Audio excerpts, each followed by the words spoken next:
नमस्कार। विश्व न्यूज 24/7 में आप सभी को सुस्वागतम। दर्शक, पाकिस्तान की मौजूदा स्थिति को कोई कहावत भली भांति बयान कर सकता है तो वो है कोर में खाज होना।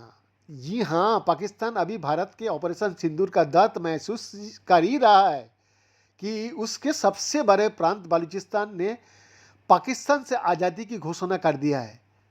बालूच नेता मीर यार बालोच ने अपने लोगों पर पाकिस्तान सरकार की तरफ से की जा रही हिंसा, अपहरण और मानवाधिकार उल्लंघन का हवाला देते हुए पाकिस्तान से बलूचिस्तान की आज़ादी का औपचारिक ऐलान भी कर दिया है। इसी के साथ ही उन्होंने भारत समेत अंतर्राष्ट्रीय समुदाय से अपील किया है कि उनका समर्थन किया जाए। मीर यार बालोच ने भारत से नई दिल्ली में बालूच दूतावास खोलने की इजाज़त मांगी। उन्होंने संयुक्त राष्ट्रों से बलूचिस्तान को स्वतंत्र देश के रूप में मान्यता देने, करेंसी और पासपोर्ट के लिए अरबों रुपया का फंड मांगा है। ऐसे में सवाल ये उठता है कि किसी भी देश को अंतर्राष्ट्रीय स्तर पर मान्यता देने की प्रक्रिया क्या है। सुन लीजिए दर्शक, बलूचिस्तान को एक देश के तौर पर स्थापित होने के लिए क्या क्या करना पड़ेगा। आसान नहीं है अलग देश बना लेना। सुन लीजिए, बलूचिस्तान का नेता ने भले ही अपनी क्षेत्र को पाकिस्तान से अलग हिस्सा बताकर स्वतंत्र देश घोषित कर दिया हो, लेकिन इतना भर करने से बलूचिस्तान अलग देश नहीं बन जाता। इसे समझने के लिए हमें दुनिया के कुछ मुल्कों के बारे में जानना होगा जिन्होंने खुद को स्वतंत्र तो घोषित कर रखा है, लेकिन उन्हें अलग देश नहीं माना जाता। पूर्वी अफ्रीका में सोमालीलैंड इलाका खुद को एक स्वतंत्र देश मानता है, लेकिन अंतर्राष्ट्रीय स्तर पर इसे अलग देश नहीं माना जाता। सोमालीलैंड सोमालिया का हिस्सा है, जिसने 1991 में खुद को सोमालिया से अलग घोषित कर दिया था।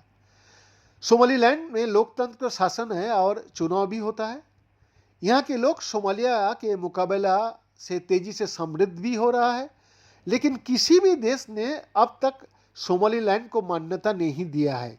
सोमालीलैंड को संयुक्त राष्ट्रों ने भी अलग देश होने की मान्यता नहीं दिया है, इसलिए घोषणा के बावजूद भी सोमालीलैंड एक अलग देश के रूप में नहीं गिना जाता। तो बलूचिस्तान का मामला और जटिल है, जहां पाकिस्तान की सरकार कभी इस बात के लिए राजी नहीं होगी कि बलूचिस्तान, जो कि पाकिस्तान का 44% हिस्सा है, उससे अलग होकर एक नए देश बने।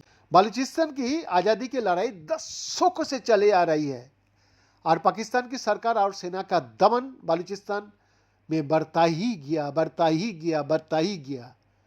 इसीलिए बालूच लिबरेशन आर्मी और बालूच लिबरेशन फ्रंट जैसी विद्रोही गुट पाकिस्तानी सेना से सालों से लड़ रहा है और हाल के सालों में ये लड़ाई तेज हुआ। बलूचिस्तान का नेता मीर बालोच ने पाकिस्तान से अपने क्षेत्र की आज़ादी की घोषणा करते हुए संयुक्त राष्ट्रों से शांति सेना भेजने की अपील किया है, ताकि बालूच लोगों को पाकिस्तान से आज़ाद कराया जा सके। लेकिन मीर बालूच की आज़ादी की दावे के बावजूद ये तथ्य है कि बलूचिस्तान अभी भी पाकिस्तान का हिस्सा है। बीएन का एक्सक्लूसिव रिपोर्ट, विश्व न्यूज 24/7 रांची।